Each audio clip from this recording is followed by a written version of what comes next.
And actually, the majority of those patients, I mean, they're mentally ill, but a lot of them can actually survive in the outside world, if they had a care or something.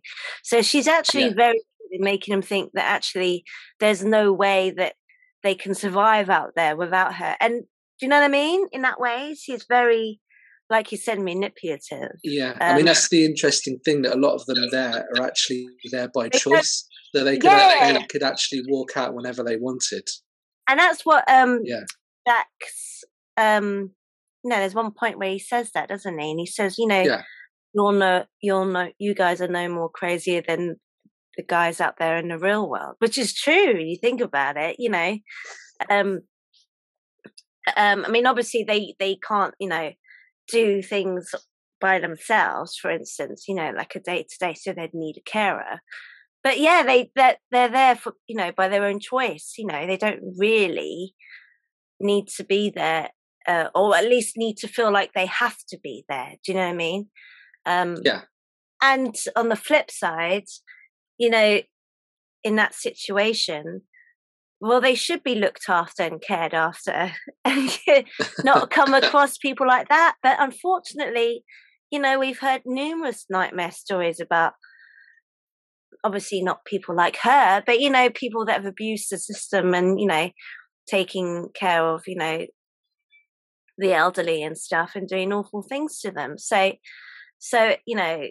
she's very good in that way, but obviously, you know, um, out there in the real world, but I mean, there won't be people like her per se. But she's so.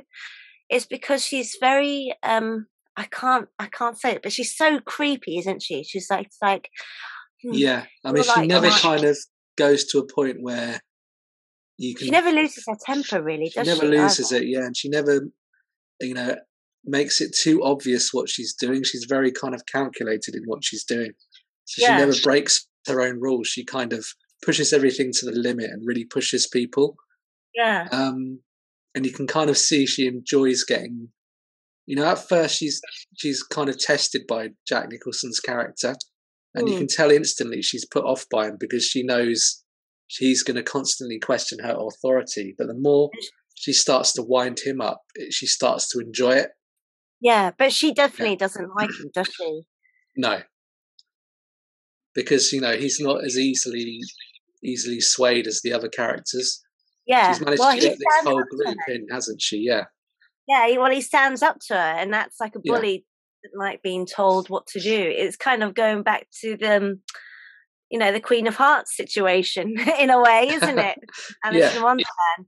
It's the kind of woman who doesn't like being told, otherwise. Basically, it's her way or no way, really, isn't it? So when someone um calls her out on it, it's a real threat to them, I think. So she's I mean, she won an award, didn't she? As did he, I think. They both did. yeah. That film got quite a few Oscars, and I think she did Mm. win as well. But she was so good in the film. I haven't seen her in anything else. Did she ever do any other films? She did quite a few. I mean, she tended, because she was a character actress, so she tended to Okay. be, you know, she'd be like fourth or fifth billed in quite a few films. I mean, yeah, she did quite a few. Because Um, in a way, that film, she was a bit of well, he was the lead, but she was also kind of a lead, in a way. yeah, I think she wasn't hugely known at the time, whereas Jack Nicholson was kind of building a name for himself at the time. Mm. Yeah. So it's just one of those things, really. I mean, it's difficult when you're not like the Hollywood glamour kind of icon to kind No. of have a really kind of steady leading career as a woman. But at the same time, I always think that being a character actor is far more interesting. And if Yeah, if you talk to, like, for instance, I mean, I went to drama school and numerous others did too, and I'm sure like the other people, who were there the same time I was, they would say, they'd all rather go up for character actor roles because actually, when you're a leading person, you've got a lot to live up to, I think, and then you kind of get to the point where you're typecasted, where I mean, I think, a good example is Tom Cruise, because actually Tom Cruise is a really good actor. I mean, he's done some really good work in his earlier stuff. Like, I mean, I thought he was just absolutely amazing in Magnolia. Yeah. And that really showed him off as an actor. And then as the years went by, I think it was when the first Mission Impossible film came out. I mean, that was like in the 90s, wasn't it? The one where he's like holding on to the Eurostar. And then those films took off the franchise, and he just kind of became more of an action star. So in a way, he does less of the acting and he's more of the stunts. But actually, it's kind of demoting yourself as an actor in a way. Do you know what I mean? You're getting it can be a little bit, yeah. I mean, if you're the heroic lead all the time, there's only so many different variations you have on that. Yeah. But I always think it's so much more interesting when you're a character actor, a bit like, well, Gary Oldman's a good example of that. I mean, he played leads, but I think he's also been very good at doing, small parts, like he was the, Harry Potter's uncle in the end, things like that, where he has little bits that he still, Leon's a good example. I mean, he's not in that film for, a lot of the time, really. If you think about it, it's mostly Leon and, can't remember her name, her character, Natalie Portman's character. What's her name in that film? Matilda. Yeah, Matilda. So, it's mostly focused around their relationship and, her avenging her brother's death and all that kind of stuff. But I always think it's a bit like, those films that flop when they come out in the cinema, a bit like Shawshank Redemption. Yeah. They come out on video, and then after many years, they kind of build up a cult following, and eventually they get the notoriety or the acclaim that they deserved. I think in the long-term run, you're always going to remember those kind of films and those kind of performances from character actors more than you would as, say, it's, this year's biggest action hero. Then can you imagine? You know what I mean? In like sort of 10 or so years' time, you think, well, actually, as you get older, you think, he wasn't that. You know what I mean? He wasn't that great. At the time, it worked and all this kind of stuff. Yeah. Whereas you're always going to remember people like, I mean, there's so many great actors, and they've all said it, like character actors. The ones you always tend to remember more are the ones like, they tend to get the villain parts, don't they? So they tend to be the ones that stand out. People like Kevin Bacon, Kiefer Sutherland. I mean, obviously they've become more leads as they've, gotten later on into their careers, but they've always kind of set up to be kind of character actors. And another one who sadly passed away, which was a real shame, was Philip Seymour Hoffman. But, he was amazing. Yeah, he was a great actor, yeah. Really. Meryl Streep, she is another one. And obviously, like, she's managed to combine the two very well, I think. Yeah. Being the leading lady and the kind of always doing different characters. Yeah, but she started off being more of a character actress. But then she's become, she's a lot older now, and she's developed, she's become more of a leading lady. But she never disappoints you. And Robert De Niro is the same. Well, actually, Robert De Niro has kind of gone the other way now. He's kind of let himself down, really. But that's more to do with his ex-wife fleecing him for all his money's worth, really, isn't it? So he's just doing basically anything and everything, whereas he used to be more picky about what he did, But definitely his early stuff like Taxi Driver, what were the other ones he did? The comedy, Kings of Comedy or whatever. Yeah, King of Comedy, yeah. Yeah, and all this. A Bronx Tale, that was another good one he did and he directed. So I think a lot of the time you tend to remember those character actor performances a lot more better than you would with the leading parts in the long-term run, if that makes sense. Yeah, definitely. I think, if you get good leading roles, it can be a bit different. But I think, with conventional kind of Hollywood movies, particularly the stuff that's at the cinema at the moment, it's quite, heroes are quite bland, and even the villains now are getting quite bland in a lot of these, the comic book films. So all the good character actors tend to be these little quirky side roles. But the heroes and villains are both quite bland. Yeah, for sure.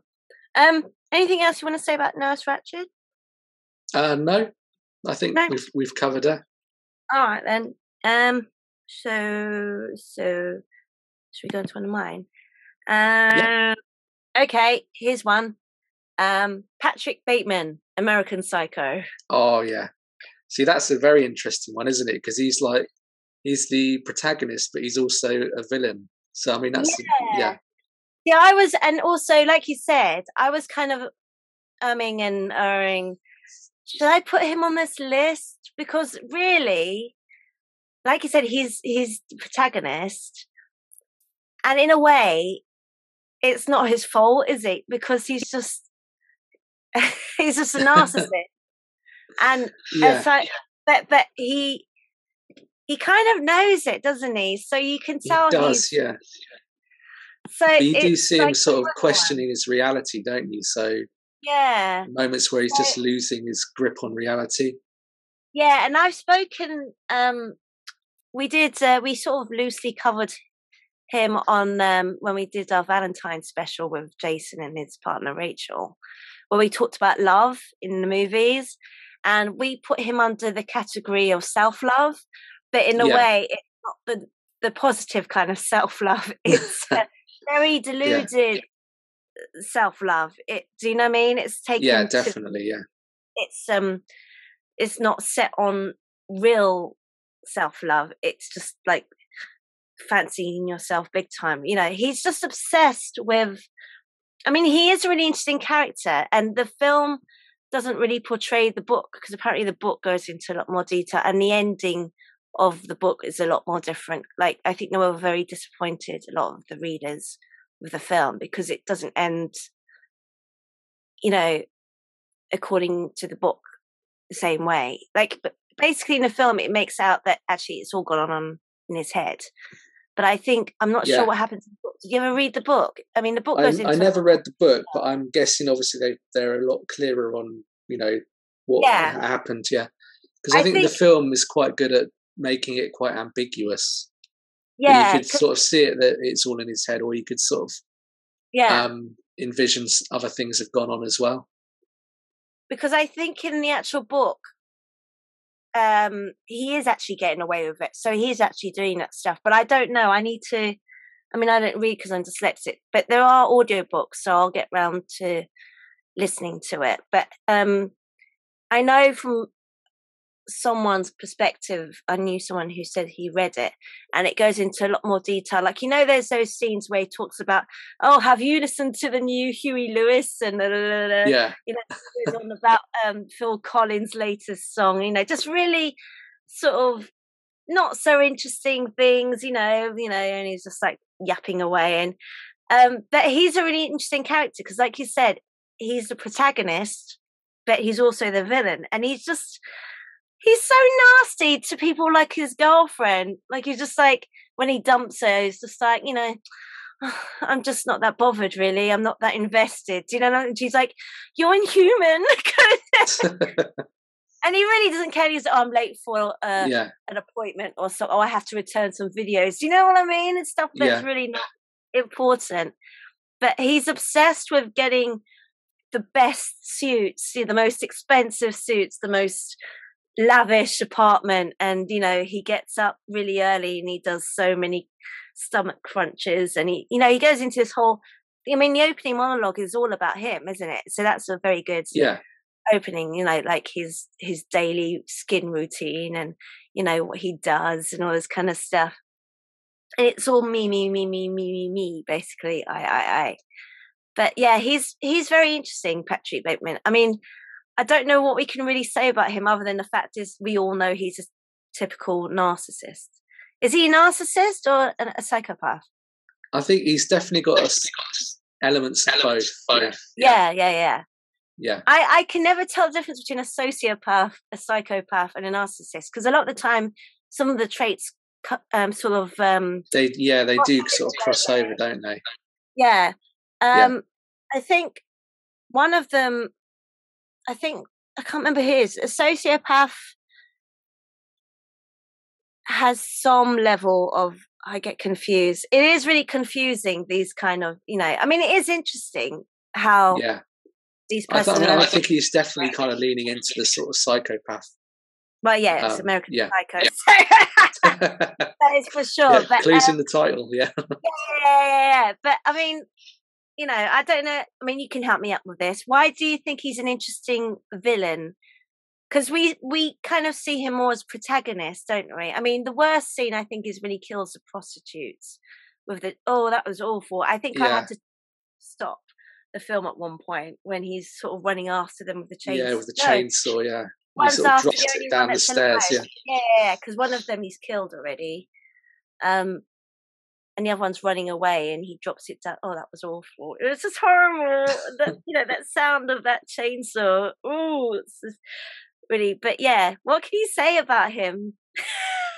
Why is I he a think good villain, Tom? Other it's than just an what we interesting said. film. I think because the film has this very satirical edge as well, so it's really kind of sending up that 80s culture of Wall Yeah, Street yuppies and yeah, consumerism. They make these constant jokes that all the kind of yuppies look the same and they're all mistaking each other, and that kind of leads to these conflicting areas in the plot where he thinks he's killed a certain person, but they turn up somewhere else because there's been mistaken identity. So Oh, is they that what never happened? quite. Yeah. So I It's been mean, years since I've seen that film. I've got to yeah, rewatch. and even at one point, someone else keeps calling him by another name. So Oh, even he gets mistaken for other people as well. yeah, So it's why they can't quite ever pin whether someone who's has been murdered or not. yeah, Yeah, it's just really really funny and sort of how everyone's interchangeable. yeah. But I I think mean, he's in.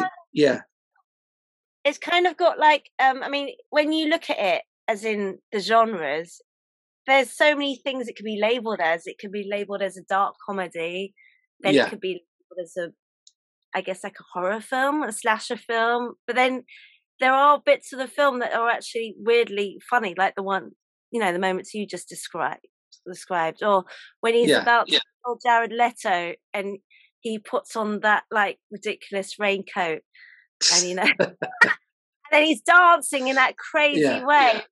He's going on about Huey Lewis's latest album, and he does that crazy dance. And also he goes, "What's the name of that guy he plays? I can't remember." Anyway, he goes, I think Paul. His name "Hey, is. Yeah, Paul," and he turns around and he goes, "Ah!" and there's just blood spurted everywhere, and it's carnage. Um, but he's just mental. He's mental. But yeah, he's so interesting. I don't know what you can really say about him other than what we've said. He's just an interesting villain stroke protagonist, and I don't think there are any other films like that, are there? I guess the Joker. the Joker was close to that. I think I'm Yeah. a bit more of a fan of American Psycho. Though. I think the Joker owed a little bit too much to that film, and then Do you Taxi Driver as well. Yeah. Well, Yeah, I mean it was good, but it wasn't as good as a few people made out. and Taxi Driver, in a weird way, he actually kind of becomes the hero at the end, doesn't he? Because he ends up Yeah, saving the young prostitute from the pimp. So even though he's unhinged, he he kind of becomes a hero. Does that make sense? yeah. I mean, because he still has this kind of sense of morality, doesn't he? So Yeah. that's probably what makes him a bit different. Mm, whereas Patrick Bateman just doesn't give a shit about No, it. He does what he no, wants to do. And he's just like, but just no empathy. absolutely no empathy whatsoever. But what scene always cracks me up? And on the Film Lovers Facebook page that I have, and you comment all the time on. I posted it several times, but I just think that scene's hilarious. And it goes back to what you were saying about yuppies all looking the same, or Yeah, all the same things but more expensive, more extravagant. They go into this whole scene about their bloody business cards, and it's like, and he goes, yeah, goes, "Look at that, it's fine, blah blah blah blah blah." Blah blah blah blah blah. And you know what? If I sat at a table with these guys, I would be bored out my mind, and I would be just thinking they all look the same. I don't know why you're getting so excited about these stupid business cards. and my friend Jason he said, "Oh, it's through the paper quality." I was like, it just looks the same to me. Yeah, Um, but it goes back to what you were saying, and the thing is that till that point, he has a better card until I think it was Jared Leto's Paul character shows his card, or someone else's card. Someone shows his card on it, and he goes, "Oh my god, it's even got a fine bone." He goes, "And yeah, the thickness of it," and he's basically having a bit of an orgasm talking about it, really, isn't he? yeah. You And get he sort of has a little bit of a meltdown of yeah, jealousy as well. and his face just drops. He goes, "Nice," and you can see the contempt in his face just drop. As he goes from smug, from being the best, out of like, oh crap, somebody else is, Yeah, But yeah, and there's that point where he has the suit as well. It's just before that scene, and he goes, "Oh," is one of the colleagues goes, "Oh, is that the new?" And he goes, "Your comment was enough, Lewis," because he touches it, doesn't he? And he doesn't like it. yeah, Yeah, he's really possessive, isn't he? And he's just like, it's that famous line about Dorsia, like, "I want to have, dinner at Dorsia tonight," and because Dorsia, the restaurant, is always yeah. It's the in thing. Yeah. but yeah, do you reckon there are really people like that in the sort of the yuppie world, banking business? I There think must be. there's definitely elements of that, minus the chainsaws. But yeah, I think But yeah, that you kind do of have that kind of thing. Yeah, just obsessed with money and wealth, and it's and even his girlfriend, is a possession to him. It's just all possessions, isn't it? He doesn't think about them as people or people. And there's one point when he's really rude to the poor Chinese people at the dry cleaners. yeah, you know, who's washing his bloody stains on this sheet where he's killed someone, but they have no idea. So he's just like, yeah.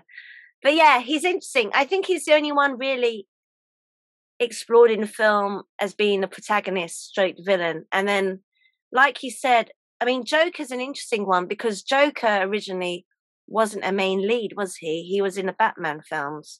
So he was the villain in the Batman films. But it's only as the years got by and then people got more obsessed with comic book films and stuff that, he kind of had his own film, and Joaquin Phoenix, who's amazing, played him. But otherwise, we haven't really seen someone like Patrick Bateman, have we? Really? no, yeah. I think it's quite rare to have that kind of character as a lead. Do you kind of root for him?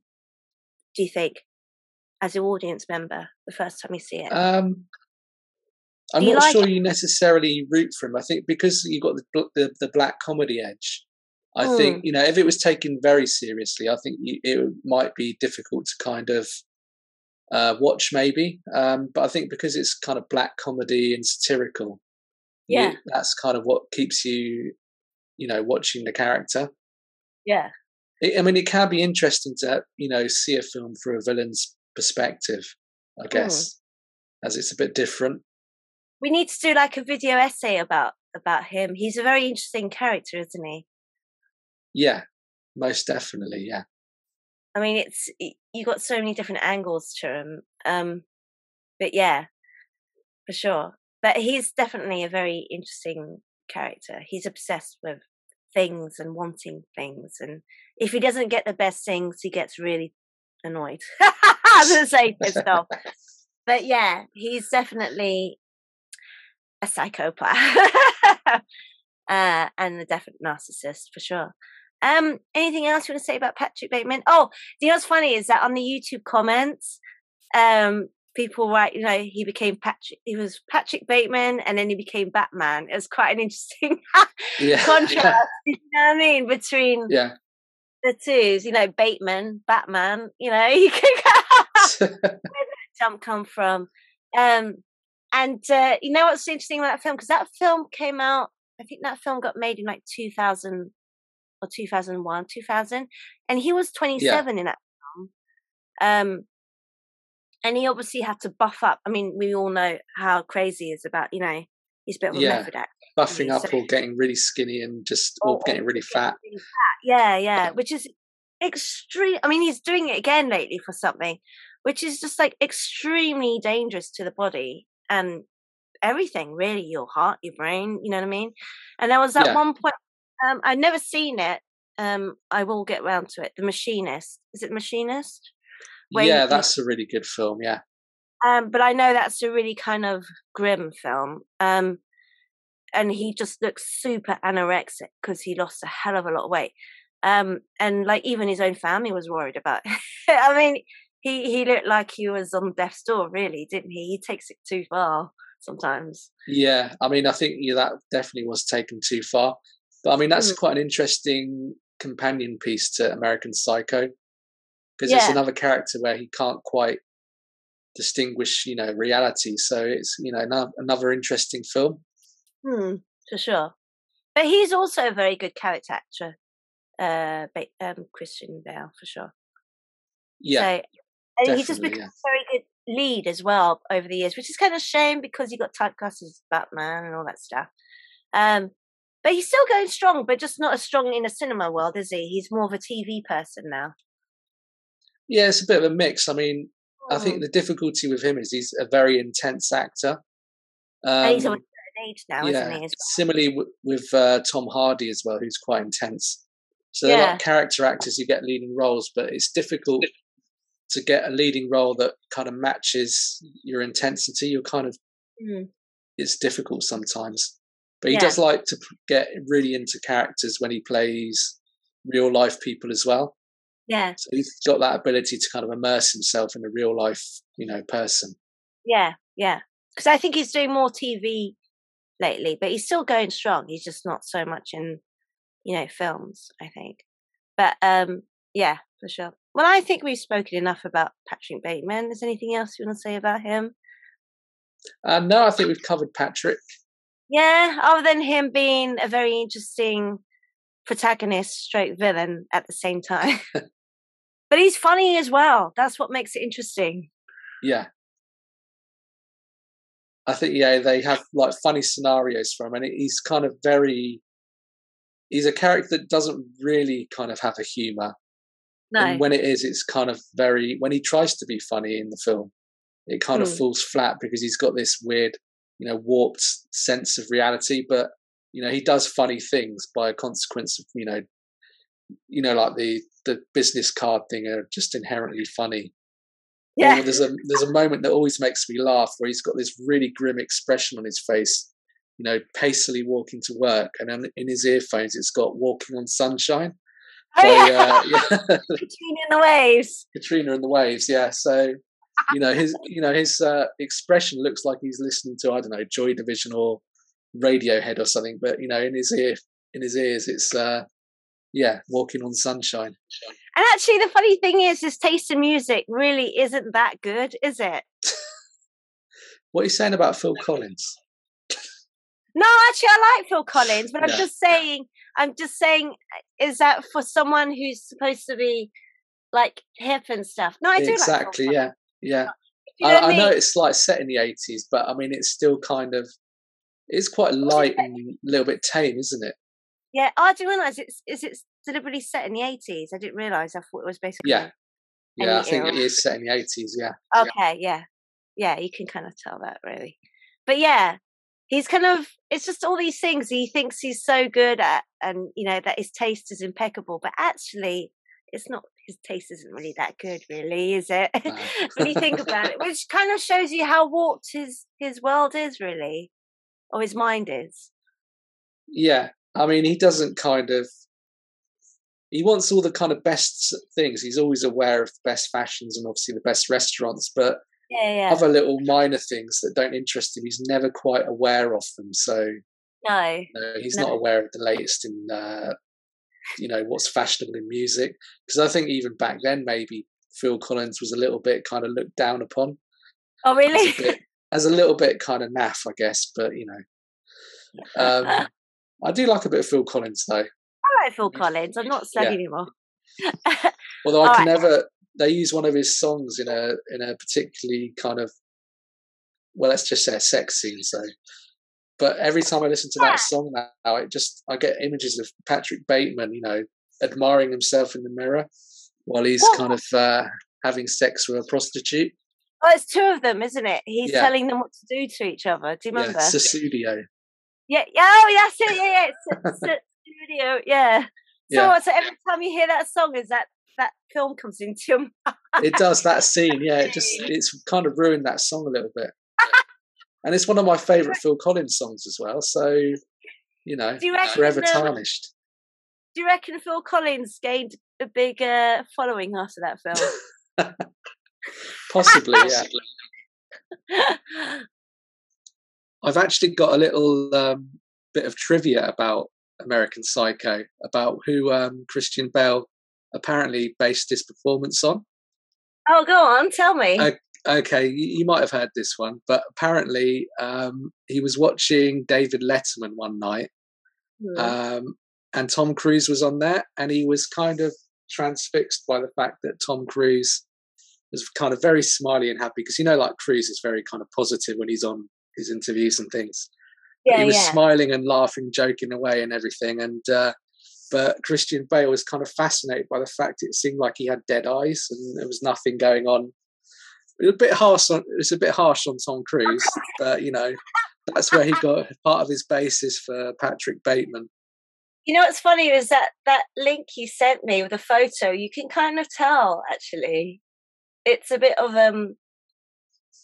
it's a bit neurotic and crazy. Do you know what I mean? Yeah, he does sort of. Sometimes he's forcing it, isn't he, Tom Cruise? Yeah.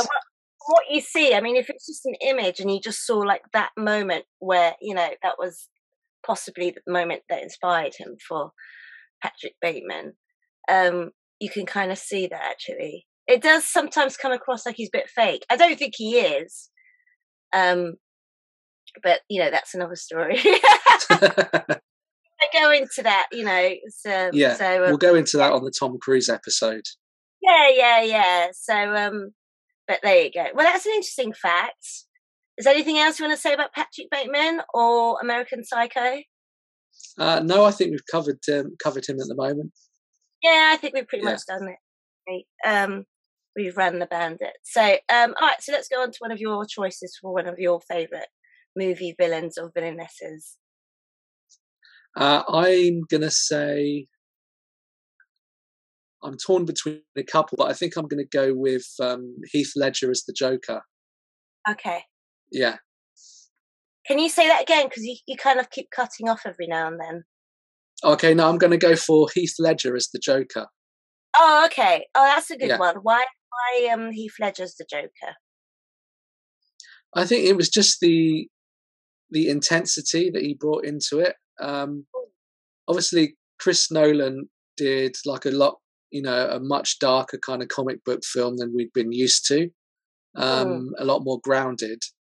And I think that, Heath Ledger really kind of invested himself into the role. And he's so good in it. He really kind of makes the film. Yeah. Have you seen him? Have you seen that film? Yeah, I've seen it. He just creeped me out big time in that film. He was so intimidating and so scary, and it's that kind of it's like like all clowns, they have that false smile on their face. Do you know what I mean? And it's actually very creepy, eerie. So I've never been a fan of clowns, really. But I'll tell you a funny story about the Joker. Actually, me and my sisters went to see Toy Story 4 when it came out, right? And we were in there, and it was like a Wednesday evening or Friday evening or something. And it was like an early showing. It was about 7 or something. It was during the summer holidays, so there were loads of kids in there with their parents and their, aunties and things, parents, etc., etc. And they were showing the trailers, and I just come straight from work, and so my sisters, so we were all kind of tired, and you're like, but we really went to see Toy Story 4, right? And I was showing the trailers, and it didn't once occur to me that, hang on a minute, these trailers are way too scary to be showing to family and kids. So the first one was Hereditary. Yeah.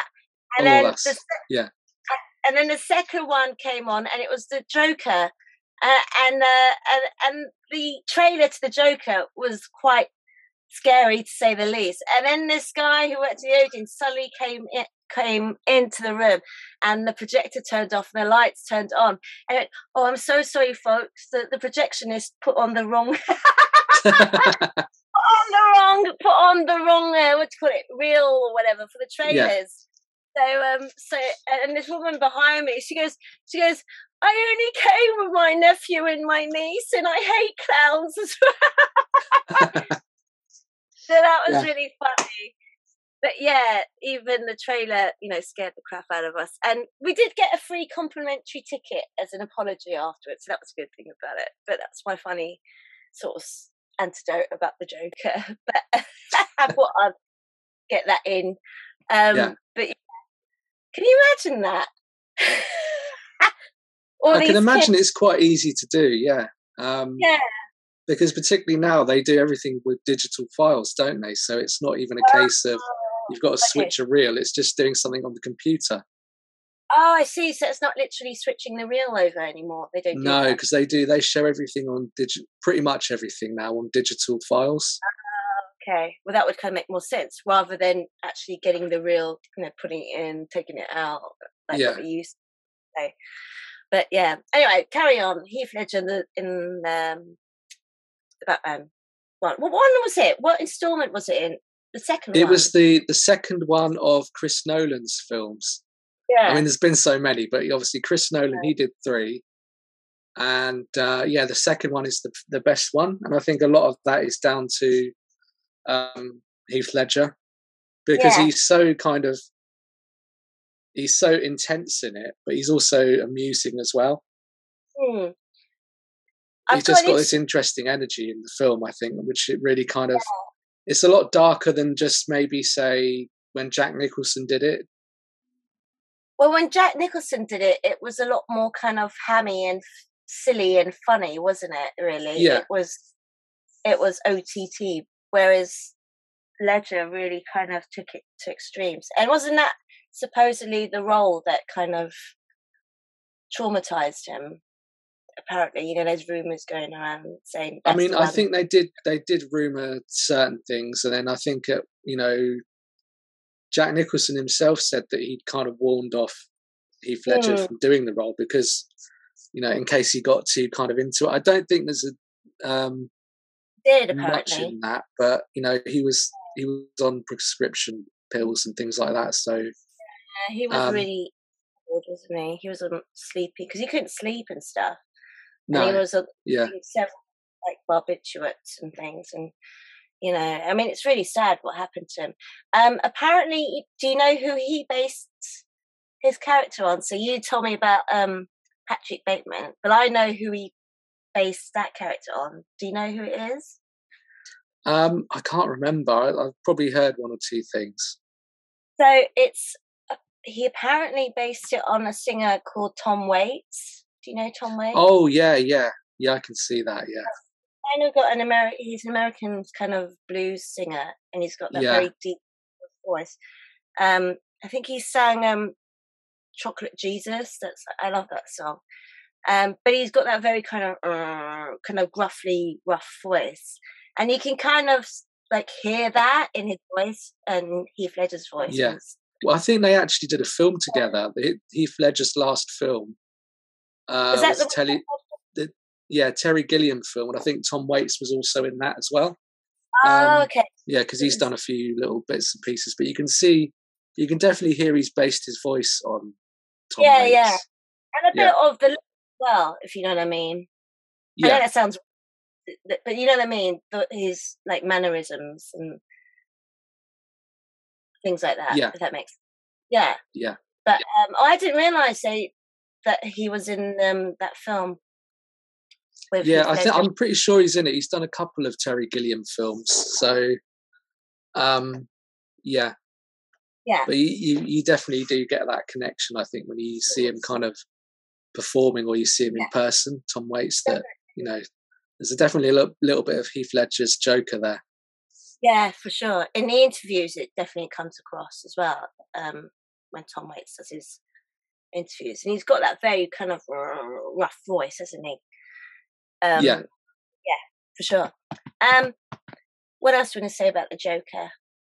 well, I think also the other thing is that you don't really ever learn much backstory about him, and they keep it very mysterious. Yeah, Yeah, which I think it's just, I think it's more effective that way in a villain like that, to where you're not really sure of his motivations and why he's doing things. You don't want to start. I think films sometimes can spend way too long going on about backstories, and that's why they end up being 3 hours long. Yeah, I mean, I never saw the one with Joaquin Phoenix. I mean, that's supposed to be amazing, but I just think, in a way, like you said, especially with the way Heath Ledger did it, it's best to kind of leave it as being quite ambiguous and leaving it up to the audience to kind of figure out why he's that way. Do you know what I mean? I think that sort of adds to the mystery. I mean, because you can clearly tell, especially by Heath Ledger's performance, that the Joker's a very. He's quite. I mean, you can tell there's obviously an inner child in there that's been abused or somehow. Do you know what I mean? He's had a traumatic past, which is often the way sometimes bad guys turn out. So. But yeah, it's strange. I don't think I wanted to watch the Joker with Joaquin Phoenix, even though he's an amazing actor, because I just thought it kind of ruins the illusion of the Joker. He's meant to be a bit of a question mark, I think. Yeah, I mean, I suppose because it's a different kind of film, it's not necessarily a comic book film. So it does have its own interesting kind of aspects. But yeah, I do prefer. I do prefer Heath Ledger as the Joker in The Dark Knight. Yeah, it's a shame he never got to receive his Oscar for that, wasn't it? No, I think he died shortly before the film came out. It was his family that accepted his parents. I think that accepted the award. It was just so sad because you could see the whole auditorium, like it just went quiet. When as soon as his name was announced as one of the nominees, when they did the nominees, like everyone was clapping for the other ones, and all of a sudden, a photo of him came up and Heath Ledger for, was it The Dark Knight, and just like silence, and you could see all their reactions. It was just like heartbreaking, really. Do you know what I mean? Because he was only 28, wasn't he? Yeah, and he was just kind of on the rise as well. He'd done a string of like really kind of good performances, and you could tell he was going to be huge. One of the next great actors, I think. It's a real shame, but because the last the film he did that before that, I think, was Brokeback Mountain, wasn't it?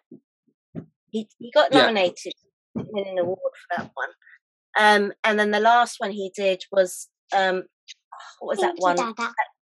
Oh, hi, Lulu. Are you talking to your friend? I am, yeah. I've just got to put a Capri Sun straw in a Capri Sun. There we go. Okay, all right. Dada, what's her name? Sonia. Sonia. Nice name. Yeah. Do you like her? Yeah, we're good. We're talking about horrible movies, Lulu. Horrible. Who's your favourite baddie in movies? What about who's the worst baddie? Who's the worst baddie in films? I'm not gonna say a word about that. Okay, don't say. This is the scariest one. Okay. Who's the scary? Voldemort. So that's the official winner of the whole list. That's a good choice, Lulu. Yeah. Bye-bye. Bye-bye. Bye-bye, Dada. See you later. Yeah. Although, I have to agree with her. Voldemort is a scary baddie. He is very scary because we're watching all the films again at the moment. So even I'm getting scared of him. Yeah, he is. When's the first time you see him properly? I think it's number 4. Yeah, the 4th film. Okay. Because you see a hint of him in number 1, don't you? But then I think as it progresses. But I think the first time you really kind of get a good look at Ray Fiennes is in the fourth one. Yeah. He's really just terrifying in that. Yeah, he doesn't think, oh, it's a kids' film, I'll hold back. He just goes all out. That's really good, because it must be quite hard to not think, oh, actually, this is a kids' film, blah, blah, blah, blah, blah, blah. Do you know what I mean? Yeah. So, yeah, good choice, Lulu. She's off anyway, but She's off. She's got her Capri Sun now. Okay, she might come back again. I mean, she's already made an appearance. So you never know when she'll come in again. Yeah. All right then. I should let listeners know we've continued this episode on another day, because we had to end it last time, didn't we? So she came in on the last recording, didn't she, Tom? Yeah. She was meant to sleep. She was meant to go to bed. It was late at night, and she was like, "I love you, Dada. Bye, Dada." Like, okay, good night. Go to bed. So yeah, we're continuing the recording. So just to let people know, because all of a sudden it's a Sunday, and we finished the last recording on the Friday, so we're just continuing the recording. So yeah, so anything else do you want to say about Heath Ledger as the Joker, Tom? No, I think, it's just one of the best villains of recent times. Yeah, and it's hard. So many people played it since, haven't they? I mean, Jared Leto really. Is it Leto? Yeah, Jared Leto. Yeah. He kind of really faffed that up in Suicide Squad, didn't he? And that film was a flop, wasn't it? Yeah, I think everything about it was trying too much, trying too hard, like the costume, what he was doing. And then obviously his role was quite minimal in it. It was quite forced. So, yeah. So it's bound to be one of those roles. It's a bit like everyone else, isn't it? Like Batman and all those other comic book films that have been done over and over again. But, it must be quite hard to have a different perspective of the character for an actor to try not to, watch the other films. It's what I mean? tough, really, because, if someone goes and wins an Oscar like Heath Ledger did, it's really hard to kind of match that. And I know Joaquin Phoenix, he won as well, but he managed to find a different way to approach the character. And the film was treated more like it was a Martin Scorsese film than a comic book film. Yeah. So they've done that. So it's difficult to even find a new angle again. Yeah. Yeah. And like, have you heard of the Superman curse? Like, every actor's been on Superman films from God knows the dawn of time, has been in some kind of accident. So the very first one, something happened to him, and then there was, the other one in our era was Christopher Reeve and Margot Kiddy, who played Lois Lane. But there's been all these kind of accidents and sort of reoccurrence, and so it's like the Superman curse, they call it, don't they? Because everyone and anyone who's been in those films has had some kind of accident of some kind. So yeah, it's kind of like that. I mean, there have been so many people that portrayed the Joker. It's going to be very hard to match someone like Heath Ledger, like you said, especially if he's won. Well, he did win the Oscar award. So yeah, it's for sure. But I agree with you. I think he was the best Joker out of all of them. Yeah, I think he was. Yeah. So yeah. Anything else you want to say about that, or should we move on? No, we can move on. Yeah. So I've got 3 left. Do you want me to go for a man or a woman? Or should we do a woman? Yeah. See, right. I'm going to let you decide, okay? Because I put down Madeleine Ashton Manville, so from Death Becomes Her. But she's not really a baddie. She's just a diva, really, isn't she? Yeah. So there was that. But then I thought the other day, very recently, the girl from Audition. Oh, God, yeah. No, I think terrifying that is, yeah. Okay, I think that I mean, would I'd be. probably marry her, but I mean, I'd be terrified. You know what? To be honest, I've got a confession. I haven't seen Audition. I'm too scared, but I know of the traumatic scenes. You know, I've seen Yeah. them on and I've heard about them, so I know exactly. What's her name? Does she have a name in that film, or is she I just a can't girl? remember what the name was, but I mean, it's a really interesting film. The way it almost Yeah, starts why off like this weird don't kind you of romantic comedy, where this guy's set up an elaborate kind of this hoax elaborate audition? audition process so he can find himself a girlfriend by That's a setting up, new wife. this movie that doesn't even exist. Yeah, it's a new And then he wife. pick, This yeah, lost his and old. then he picks the wrong one. Let's just say that.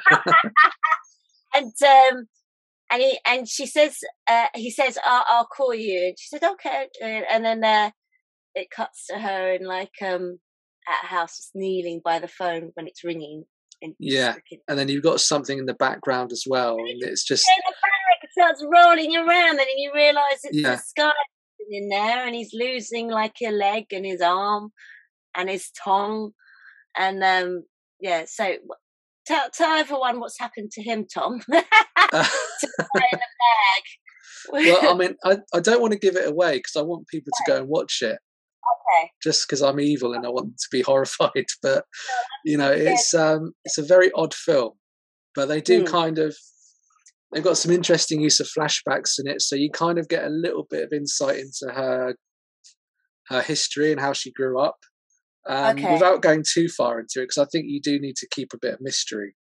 Mm. But I mean, her performance in it is really good. She doesn't really give much away, so you can never really tell what's going on in her mind. Yeah. Um, But she comes across as being so sweet and kind yeah, and innocent and naive, doesn't she? And then she really isn't. Especially towards the end, yeah. And but in a way, he kind of gets what he deserves. But obviously, that was a bit too much. yeah, You know. slightly extreme. I mean, I can see why Tarantino really likes the film. Oh, does he? I didn't Yeah, realise he liked. he's a big fan. Yeah, so I think that's a film that he kind of championed a little bit when it came out. He was always kind of singing its praises, Mm. um, because it's just got that kind of weird mix of dark comedy, violence. Um, yeah, it's very kind of Tarantino-esque in that way. Yeah, right up his alley. Yeah, yeah, His cup of tea. yeah. I mean, I've seen a lot of horror films and I've seen a lot of kind of gore films, and they never particularly get to me. But that one, the ending does, just makes me Mm. shudder. Yeah. No, I'm too scared to watch it, but I know of it and I've seen Yeah, the scene. Yeah. Yeah. Can I say one scene about when she feeds the guy in the bag? That's not giving away too much, is it? no, no, you can. Do you know what I'm talking about? So apparently, in one scene, she vomits into a bowl and she feeds it to the guy who's lost several limbs Yeah, in the bag, and he eats it. He eats it. well, yeah, it's a bit weird, yeah, to say the least. Yeah. So there's no way I could watch that film. But I thought of you because I know you love that film and you sort of wrote a review about it as well. So Yeah, I mean, I wouldn't say yeah. I loved it, but it's one of those. It definitely sticks with you. Yeah. Do you know what's Well, funny is yeah, that Asian horror is so much more terrifying than Western horror. But I think I can't explain why. I think because they have no limitations. Do you know what I mean? I yeah, think there's now. I mean, not in like the 70s, for instance. You know, Wes Craven was a very bold filmmaker when it came to horror films. I mean, he traumatized quite a lot of people when he did things like The Hills of Eyes or was it the Last House on the Left, something like that. I can't remember if yeah, that was yeah. it. Both of those. Okay, Yeah, yeah. So they were quite horrific. And he pushed the boundaries. He wasn't afraid to go to those places. But now I think because everyone's so PC and a bit too like they censor everything too much, they wouldn't go there. Whereas Asian horror really, really just doesn't care. It just Cocoa Pops. Please, Cocoa Pops. You've got She's really bad. Oh, Because look. Okay, you have a look. Take that down. Cocoa Pops now. I told you she'd be back. She wants Cocoa Pops. Yeah. She does know it's 2:00 in the afternoon, right? Well, I mean, Anytime. 24 hours a day is Cocoa Pops time. I don't blame her. That is quite a good meal for any time of the day. All right then. So, I mean, I can't really say much about her because I haven't actually seen a film, but I just know that she's a very nasty character that you won't want to come across on a daily basis. No, definitely not. No. Definitely don't go out with her on the first date. Really, you've got to kind of a few dates maybe, but always stick to public places and maybe see if you can win her over. Yeah, I don't think you'd have parts there, to be honest. I don't think it swayed her mind much, but it is an interesting character, isn't it? I mean, how on earth would you come up with a character like that? Do you know what I mean? That takes a special kind of writer to just sort of come up with someone like that, if you know what I mean. Yeah, it's not I think, so, but they're not as driven by sort of distributor and like audience demands and things like that. So they're always looking. If it's a really weird and quirky character, they'll just think, okay, that works, so we'll put it in. It's not like, oh, that's gonna not appeal to any market, so they'll leave it out, or that's going to be too offensive or scary. So they'll just tend to go for it and do what they want. So they're very much thinking about the directors and letting them get their vision. To an extent, I think it's kind of drifted away from that a little bit more now. But that era, when Japanese horror was really peaking, I think there was a lot of great directors. So sorry. So when was that? Was that like the late 90s or the early 2000s? Yeah, that was 99. Okay. So I think between sort of 2005 and between 95 and 2005, it was just like this really big peak in sort of Japanese horror. So like The Ring, not The Ring, Ringu. Yeah. But a lot of these ended up getting remade in Hollywood, of course, as well. Yeah, of course. Yeah. Like, and The Grudge and things like that. They don't do it justice, though, do they? The original are like far more creepier. Because I think the Americans, when they remake it, they give you too much to see. And sometimes it's better not to see because, like you said earlier, it's better for the audience to fill in the gaps for themselves. Do you know what I mean? Yeah. I mean, I think sometimes they try too hard to be stylish, maybe, whereas a lot of those, like Ringu was, shot quite simply. So they'd have lots of these static shots and very kind of creepy. And, your eye would be drawn around the frame. Whereas, the other one, the American remake wasn't too bad, actually. That was one of the only ones, the first American remake was one of the only ones that was really kind of watchable. A lot of the other ones were just sort of awful for the most part. Yeah, for sure. All right, then. Should we move on to one of yours? Yeah, so on the subject of Wes Craven, obviously you mentioned him before, I think my next choice would probably be Freddy Krueger. Ah, good one. I think, I know Wes has done quite a few things, and he's done Ghostface as well, which was another good one. But I think, Freddy Krueger. It's just like a little bit like the Terminator. I love those kind of films which, are all about your nightmares because, Terminator had this nightmarish quality, like, it was one of your nightmares come to life where there's something always after you. Yeah. And Nightmare on Elm Street has this idea that something can kill you in your sleep and you won't wake up. It is, yeah. So I think, Wes Craven was kind of fascinated by this. What sort of drove him to write the film was he'd been looking up these stories about people that had died in their sleep. And, some of them had been kind of plagued by nightmares and things and had kind of almost foreseen their own death, and he was quite fascinated by that. And I think he based Freddy Krueger on like an old teacher or something he used to know, or an old janitor or something like that. But so I think Freddy Krueger is just this really kind of nightmarish, really terrifying person that kind of hunts you down in your nightmares. But that's just so like that kind of goes back to your childhood fear, doesn't it? Like never go to sleep because they're afraid of the monster under the bed or in the cupboard. Except it's in your sleep, so there's nowhere, you can't not sleep. You need to sleep to function as a human being. Yeah, exactly. Yeah, and then they play on that in the film. That the lead character is always constantly trying to keep herself from falling asleep, and she's kind of alone in the film. So no one sort of believes her, and then one by one her friends are getting picked off as well. Yeah, and who's in that film? The very first one, Tom. I think isn't it Amber Heard's ex-husband is in it, isn't he? Yeah, Johnny Depp. That guy, yeah, Johnny Depp. Yeah. I think he played a pirate once. Yeah. Just a little well-known, a little character. You might have heard of him. Yeah.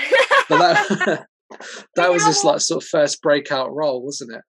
Was it? Yeah. Yeah. It would have been in his early 20s.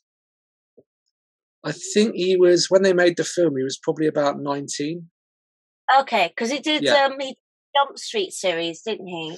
Yeah, and that was a few years after, but yeah. Nightmare on Elm Street, yeah. It was kind of like his first role. Yeah. And you can see he's kind of raw in it, but obviously you can also see that charisma. Was he quite that screen presence? I think he was, he was good in it. He wasn't sort of as accomplished as he'd become later, but he definitely had a presence and a kind of charisma. Okay. Yeah. Was he one of the sort of minor roles, or he played the boyfriend of the lead? Oh, okay. Yeah. Okay. Is that? But I'm thinking of that awful scene where I'm not sure because I haven't seen those films, but I've just seen clips, and there's a really horrible one where she's being basically murdered and tortured, and she's in the bed, and all of a sudden she gets thrown up, and there's blood spurting out because she's on the ceiling. Is that her? I mean, yeah. No, that's not the lead, but that's her best friend. So, okay. So her best friend is sleeping and getting killed in her sleep. Oh, it's happening. It's being witnessed in real time, in real life, by her best friend's boyfriend, who ends up getting accused of murder. Can you imagine how messy it was to clean that all up afterwards? Yeah. But I mean, it was a really low budget film, but they had to use so much ingenuity in it. So they developed this kind of rig, so where the whole room would be spun around and the camera would be locked still. So you had this, like a rotating room, basically. They've done it a few times. So where was she then? Was she on the actual ceiling and they were moving the room around? Because this was way before CGI. So essentially what they have is like a room so they have this room with no sort of front wall, say, and then they film in the room, they lock the camera down, and they spin the room around. So it looks like the camera's kind of locked to a certain point, and then it looks like she's moving up the room, or she's moving up the walls. Okay. They did it in 2001 on one sequence as well, this rotating kind of thing. But it's old technology, but they kind of had to think of these ways to do things. Yeah, of course. Bearing in mind they had very little money. Yeah, but there's another famous scene where Johnny Depp gets sucked into a bed, and then it basically just explodes out with blood. I think I might have seen that. Yeah. I mean, this one has all the most kind of iconic moments. Obviously, it's the first, so rule of thumb is the first one's usually the best. Okay. This was a lot darker. So after that one, The sequels, they had another dark one with number 2, but that Yeah. kind of took things in a very different direction and kind of Yeah, changed the rules a bit. And then from Yeah. the third one on, Freddy Krueger was becoming so popular that they even had like kids' toys and merchandise. So he was becoming a little bit more comical by then. Well, he got a bit stupid towards the end. There was even like a musical version, wasn't there? I think that was way down the line of the franchise. But yeah, he got too silly and funny, I think, afterwards. Because it was just like the Yeah, masks everywhere and the hand with the claws were everywhere. It just, yeah. But I mean, that was really effective in Yeah. the first one because he'd go along and scratch his claw on a steel pipe. So he had knives for fingers and it would be scratching things. And yeah, really, really effective horror. Yeah. Because they kept a lot of it very dark as well. Yeah. I wonder what that was actually made of. His actual, glove. The actor. I'm not too... I Who's can't the remember actor? whether they used real kind of like knives. I mean, they would have been blunted, but I think they did use real kind of knives on his fingers. Yeah. He's a really nice guy, isn't he? He's like a proper actor as well. So I don't think he was like famous before. And then obviously those films made him huge, didn't they? What's his name? Something English. I mean, he's in his 70s. Robert Englund. Yeah. Yeah. And there's I mean, he's very good, with taking it like on the chin, you know what I mean? Like he's obviously been well known as that character, so he's happy to talk about it, and he makes jokes and stuff about it. Yeah, I mean, he really loves it. Yeah, I mean that's kind of what made him really as an actor, wasn't it? So, and there's a funny photo of him and all the women he's tortured over the years, actresses. And there's God knows how many of them. They're all smiling, obviously, because they're just actors. But yeah, I think he's got a good sense of humor. Really, I think you'd have to, wouldn't you, to do those kind of films, especially if they're that dark. You'd have to find a way to kind of enjoy them in a weird way. Do you know what I mean? Yeah, I think so. I mean, that does tend to be the case a lot of the times. You get these people playing these memorable villains and they end up being really nice in real life. Yeah. But the thing is that, well, as an actor, generally speaking, a lot of the time people are nice. I mean, I can't say that for everyone, but do you know what I mean? Yeah. So you kind of want to flip up the situation and think, actually, it's quite nice to be the bad guy. Do you know what I mean? And you can do all the things that you, as a real person, would never have the guts to do. So I can imagine it must be a lot of fun for them as well. But, yeah, definitely. I mean, it's, a lot of actors do say that they prefer playing the bad guy because they get to let loose a bit. Yeah. Well, and also the good guy, it's a bit boring after a while. They don't have the good lines. they're always being beaten and they get back up in the end. Yeah, they always spoil the fun as well. Yeah, they do. And, sometimes you get like villains that are actually very comical and funny. A bit like you said with Freddy Krueger, as he kind of developed down the line of the franchise. Was it 3 onwards? Yeah, from the 3rd one onwards, he starts getting, quite comical.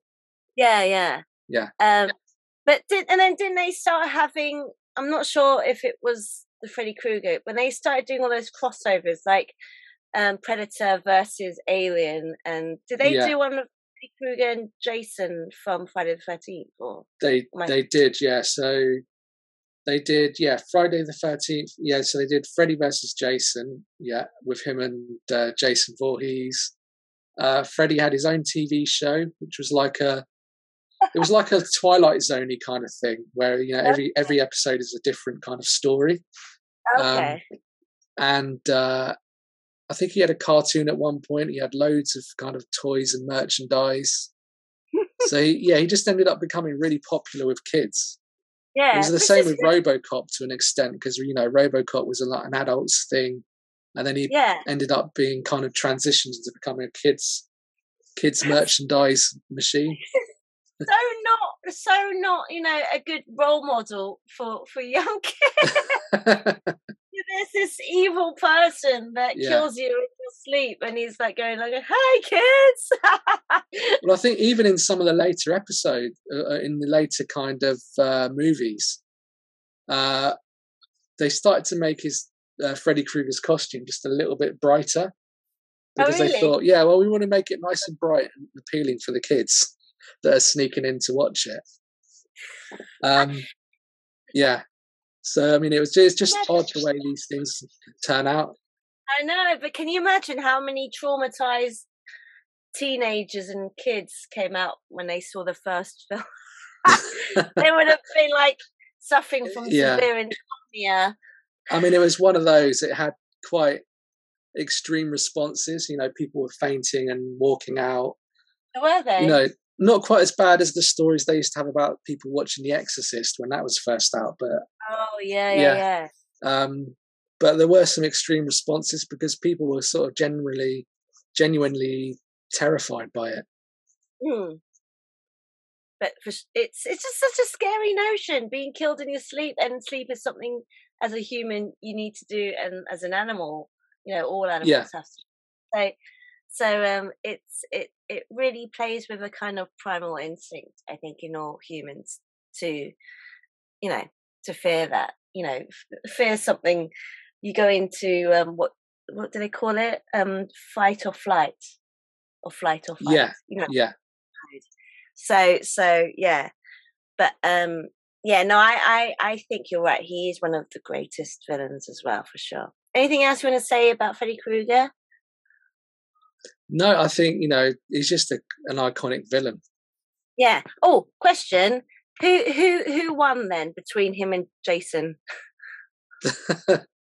Does anyone win? I think let's call it a draw. I think there was some suggestion that they might have done another sequel, and then they were talking about getting a few other villains in to join them, like Pinhead.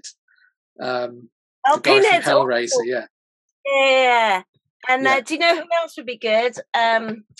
Mike Myers. Mike Myers. I think they talked about that as well. Yeah. It wouldn't work. There's too many bad guys. There'd be like too much ego going on. Do you know what I mean? Yeah, it just becomes a bit too much of like a gimmick, really, and a bit too cheesy. I mean, Freddy versus Jason was it was fun, but it was very much, you know, almost a comedy. Yeah, but it would have to be. I mean, you can't imagine who would win in that situation, because they're both iconic in their own right. Do you know what I mean? So it's just like, why would you bring them together? And then they just started doing that with all the other films, like Alien versus Predator and all that kind of stuff. So it just got a bit stupid, really. But there you go. So nobody won the fight then. It was a draw. No, I think there was a suggestion that Jason wins in the end and then kind of dies himself, but then they both end up sort of coming back. Okay. As per normal, because I mean they're both sort of indestructible, aren't they? Of course they are. Or you could have one like the ultimate one would be like Freddy Krueger, Jason, Mike Myers, and maybe put Jaws in there at the same time. Yeah, Bruce the Shark. Yeah, Bruce the Shark. Isn't there there's like an Italian film where there's one point where there's a zombie and a shark fighting each other, and like the zombie is eating the shark and the shark is eating the zombie, and it's just like, where did they come up with these ideas? It's a bit, I mean, it is funny. That's the point where it's just so stupid. But that'd be a good one. So Freddy Krueger, Mike Myers, Jason, and Bruce the Shark, Jaws. Yeah, I'll mention it to a few producers. They might ask me to write it. And maybe the Terminator. Yeah, throw him in there as well. I know they did have. They did at one point want to do RoboCop versus Terminator a few years back. That's because they're both kind of cyborgs, aren't they? Yeah, so. I mean they did a video game, but they wanted to kind of do a film as well, because Aliens versus Predator started life as a video game. Oh, I didn't realise. Okay. And then they made the films afterwards. Yeah. And I'm sure there's been loads of comic book crossovers as well. Yeah, sorry, you cut off there. Can you say that again? You cut off. So Yeah. so there was Alien versus Predator. Was that a game, and then eventually the films came out, or did the films come out as themselves, like Alien, and then eventually the games got made where they crossed over? So yeah, you had the individual ones first. You had Aliens, Alien, all that. Yeah. But the first one to do Aliens versus Predator, that was a video game. Oh, okay. Yeah, and then a few years after that, they made the movie. Oh, I see. Okay. Yeah. Okay. All right. Yeah, and like you said, they've done it with all the comic book films as well. So I don't know. All right, Well, then. I mean, yeah, they'll probably do it at some point because Hollywood's just rechurning out old ideas at the moment, and they're getting bored, and yeah, they have no originality. And unfortunately, all right then. Anything else you want to say? Or should we move on to? No, we can move on. Yeah. All right. I think we'll make this one the last one, and then afterwards, or at the end after this one, we can do like a quick list of dishonorable mentions. So shall we do that? All right. So, yeah, that sounds good. Yeah. So my last choice is drumroll. Boom, boom, boom, boom, boom, boom. Kaiser Soze. Oh yeah, that's a Kaiser good one. Soze. Yeah. Who's Kaiser Soze, Tom? What film is he in? He's in The Usual Suspects. Oh, do you know what? I just love that film so much. The first time I saw it, I was 26, right? It came out when I was 14 or 15 years old. And so it was 95. God, 95 when that film came out. So I obviously never saw it. It's depressing, isn't it? It is really depressing. Was it in 18 when it came out in cinemas? 10? 15. 15 or an 18, I can't remember. It might have been a 15 actually, because I think, yeah, I remember getting it on video. You know what's funny is that I never ever saw it in the cinema. It just never appealed to me. But I just remember it was summer. I distinctively remember it was summer. The posters were just everywhere. Like I remember they were on the ground. They were at my stop. There were just those, that famous lineup scene of all of them. Yeah. But I never saw it. It just never, it just didn't really appeal to me. And then I saw it on DVD when I was 26. So this would have been about 2005, 2006, something like that. And it just absolutely blew my mind away. It really takes you on a roller coaster, doesn't it? You think it's one thing, and then and Bryan Singer, is it Bryan Singer, or who was the writer? Bryan Singer was the director. Yeah, so the writer was, I think it's Christopher McQuarrie. So he does all the Mission Impossible movies now. Oh, I didn't realise. Okay. And he's very good with dropping in red herrings, isn't he? Because the whole film is red herrings. And you think, oh, do you know what I mean? At one point you think Kaiser Soze is Gabriel Byrne's character, who's like this dodgy cop. What's the name of the cop? The dodgy cop that he plays, who's faked his own death. Oh, I can never remember his name.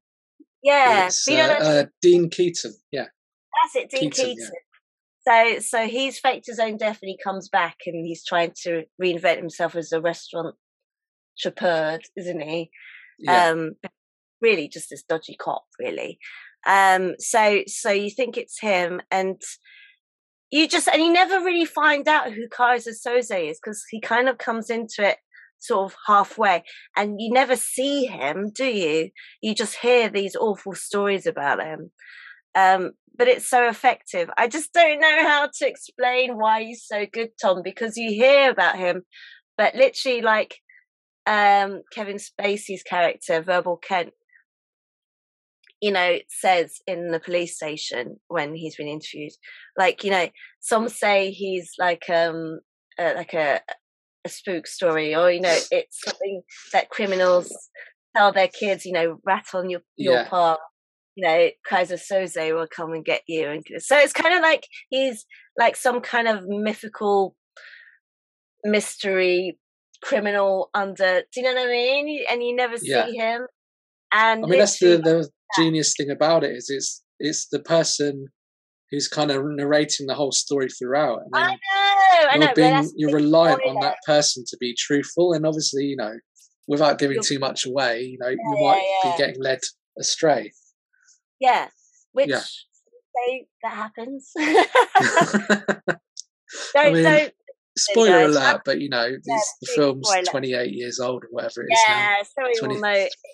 We've been told a load of crap by the narrator from beginning to start, thinking he's verbal Kent, but actually you're being fed a load of crap, and Kaiser Soze is literally in a police station having his interview and giving all. And it's basically, it's so clever, isn't it? Because the ending, big spoiler alert. As soon as he leaves the office and he goes off into the real world, you know, the detective is there and he's having a chat with his colleague, blah, blah, blah. And then he spills his cup of coffee and it just splatters everywhere, doesn't it? When he realizes, as he's looking at the notice board, that basically Verbal Kent, aka Kaiser Soze, sorry everyone, has just been like looking at the notice board, looking for like inspiration and, you know, behind all his kind of fake stories he's giving, you know, the detective. And then he sort of, you know, the realization kicks into place. But the best bit is when you see him walking out and then he's chasing, but he can't find him anymore because he's gone. And Verbal Kent's walking off and he's got cerebral palsy, hasn't he? I think. Yeah. So he's got like a limp and his foot's crooked and he can't use one of his hands. His fingers are like kind of clustered together and stuff. And then as the walk, you see a close up of the feet. So, you know, he's got that walk going on because he's got cerebral palsy. And then all of a sudden the feet start adjusting itself, adjusting to the middle and walking like a normal thing, really like a normal person walking really quickly, right? And then you just see his whole demeanor and whole, like, you know, body sort of change. And that's the big kind of dun dun dun ending, isn't it? I mean, can you imagine seeing that in the cinema? I really wish I saw that in the cinema. It would have been an amazing reaction from the audience, I'd imagine. I think it was quite good. I mean, I didn't get onto it until video, and thankfully, you know, this was sort of pre-internet, so you know, you don't get everything spoiled for you. And I'd not kind of been, you know, everyone was talking about it. So like 95, everyone was talking about this and Seven, so thankfully I didn't get anything spoiled before I actually got around to seeing it. But it's just one of those things. It's like, it was the film to see that year. Did they come out at the same time? Because when he did Seven, that was weird, wasn't it? Because he basically didn't want to be put in the credits. He didn't want people to realise that he was actually in Seven. So sorry, guys. He plays John Doe, but he's never ever mentioned in the credits, is he? He kind of went all ninja. Yeah. And was that the same year that The Usual Suspects came out? That he didn't want to be linked as being like playing two bad guys? I think it was the same year, and also, and maybe partly because he was trying to do the other film a favour as well. Because I think if The Usual Suspects, I can't remember which one came out first, but if you get associated as a villain, and he's kind of throughout, he's in The Usual Suspects from start to finish.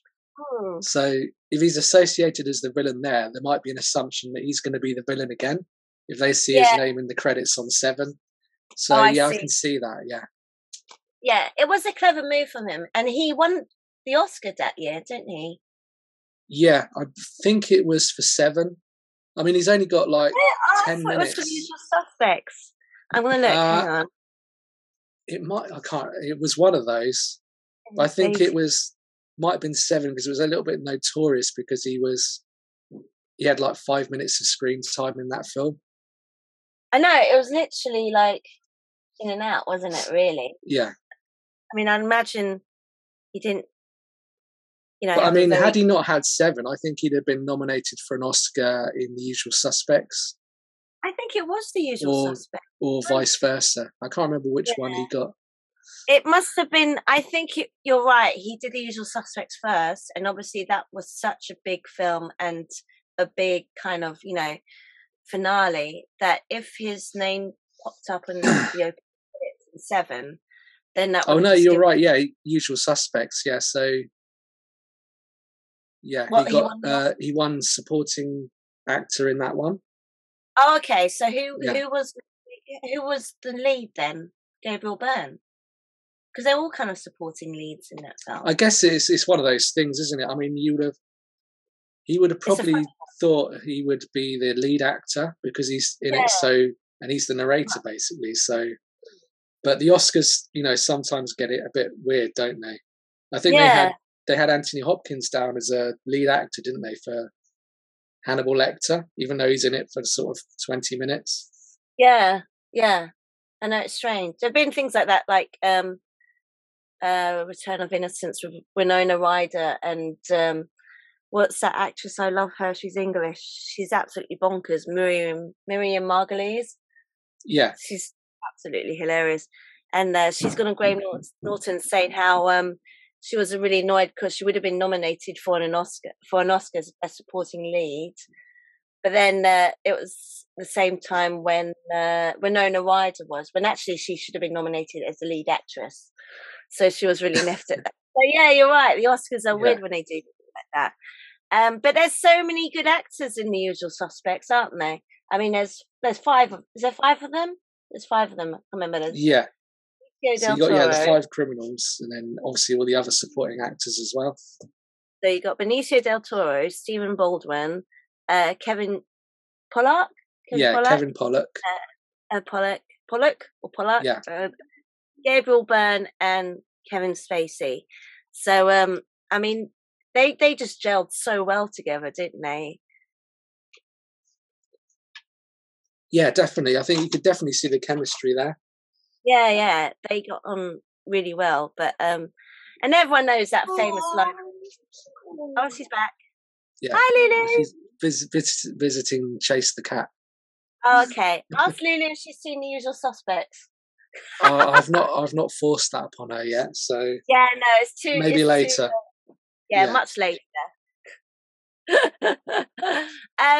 But I think what makes Kaiser Soze so scary is the fact that, like you said, you barely see him, don't you? You're just hearing stories from the victims, really. Yeah. It's kind of like Jaws, where you very rarely see the shark, don't you? You're just seeing like points of view from his victims, really. So it's very effective, where actually less is more. Yeah, exactly. I think it was an interesting way to do it, and obviously a lot of what you see through is whenever you see anything going back to Kaiser Soze's past, when he's killing rivals and things like that, that's coming from, what Verbal is describing.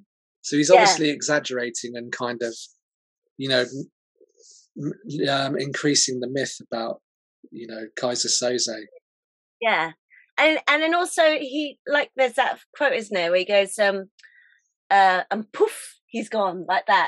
And that's literally just how the film ends, isn't he? He just gets into a car, drives off, and nobody ever sees or hears from him again. Do you know what I mean? So he's like, comes out of nowhere, and he goes out of nowhere. He's literally like, what do you say? The devil, isn't he? Like, just comes out of nowhere and goes like, poof, like that. So yeah, Kaiser Soze. Do you know, apparently that was Bryan Singer's lawyer. That was the name of his friend or his lawyer or something. So I doubt that person was very happy when he found out that his name was used as a villain in that film. But yeah, it'd be interesting to see a sequel with just Kaiser Soze, and maybe like what he's up to now. Yeah. I wouldn't hold my breath on that one. What with Kevin Spacey at the moment. Yeah. That's a dodgy territory, unfortunately, isn't it? All right. Is there anything else you want to say about Kaiser Soze? No, not really. I think it's just such a classic film and a really great villain. And do you know? Apparently, there was a famous point in the film when Gabriel Byrne went marching off set, really angry with Bryan Singer, because he thought he was Kaiser Soze, and then when he found out it was Kevin Spacey, he got really annoyed with him because Bryan Singer made him believe that he was Kaiser Soze. Well, I think a lot of directors do that, don't they? If they've got a film with twists in, They leave the twist until the very last minute, and they don't want their actors to know who But it is. why though? Because they're I guess actors. it's because he probably doesn't want Gabriel to play it like he knows he's Kaiser Soze. Oh, I see. That might be part of his thinking. I mean, obviously Gabriel was probably doing that anyway, of his own accord. So he probably doesn't want to change their thinking. But I don't always understand the reasoning behind not telling your actors what's going to happen right from start to finish. Because at one point, apparently, there was another point when actually he was confused because Bryan Singer was telling him to point the gun at himself, dressed as Kaiser Soze. So basically, he was Kaiser Soze. You know, there's that scene where Verbal Ken is explaining how he saw Kaiser Soze shooting Dean Keaton, but you don't see who the person is. You just see someone in the hat and the raincoat or whatever it was. Do you know what I mean? And a sort of dark shadow shooting Dean Keaton, who's on the floor, whatever. And then the detective is explaining, goes, no, it was him, blah, blah, blah, blah. And he's basically, that's another red herring that they throw, is that Bryan Singer got Gabriel Byrne dressed as Kaiser Soze, but he's pointing a gun basically at himself, but you don't see that. Do you know what I mean? So he got confused with that. And then obviously he's thinking, oh, okay, well, clearly, he goes, well, I thought I wasn't Kaiser Soze. Now all of a sudden I'm Kaiser Soze and I'm pointing a gun at myself. And Bryan Singer was getting annoyed with him, just said, just do it. and then in the end, apparently there was a heated argument between the two of them because he found that actually it was Kevin Spacey that's Kaiser Soze. So yeah, it is strange, but I guess it worked because it's such an amazing film in the end. So I think we should wrap it up, Tom. Let's just quickly give a few dishonourable mentions and then we'll say goodbye. Yeah, okay. Well, I've got to mention one of my wives, so I'll mention Helen Mirren. Oh, go on then. Helen Mirren. Yeah, okay. I mean, it's not a great film. It's a pretty sort of average film, but she's a really good villain in it. Teaching Mrs. Tingle. Oh, okay, I don't know that. There's this kind of like thriller horror thing, a little bit of black comedy. And it's about this really horrible teacher. I mean, she's a little bit Nurse Ratched again, but she's at this school, and it's about her students trying to exact revenge on her. Okay. But I mean, Helen Mirren's she's great in everything. So playing the villain, she really enjoys herself. Yeah, I can imagine she would have been really good at that. You just made me think of the headmistress in Matilda. Similar. Yeah, similar. Yeah. Where she's this awful woman, isn't she? And she punishes the kids. She puts them in this dark cupboard or something. I can't remember. So there's that. There's Lulu's Choice. What was Lulu's Choice? Voldemort. Yeah, I can definitely vouch for that.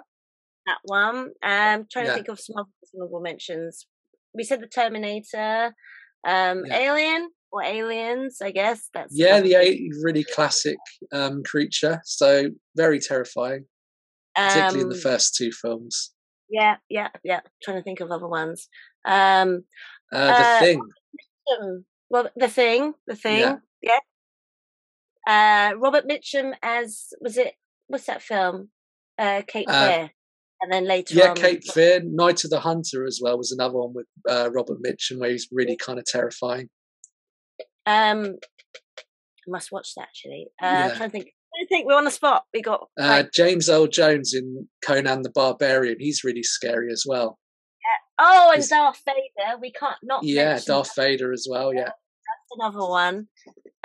James Earl Jones voice that caused controversy, didn't it? Because he wasn't the actual actor playing him, and then the actor was this guy, and he was really upset when they found out. And then on top of that, you had stunt actors that were doing the stunts as well. So right, okay. More.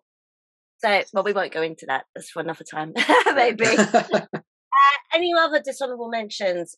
You've kind of been put on the spot, really. We've got 3 minutes to think. I think we've covered most of the classic villains. I mean, there's so many. The Disney ones we mentioned. Yeah, all the Disney ones. Yeah, all the Disney ones. There you go. That covers that. It's hard when you've been put on the spot. the crazy girl in Ringu, Samara. Is it Samara? Yeah, that's another good one as well. Yeah, The girl that's been chucked down the well.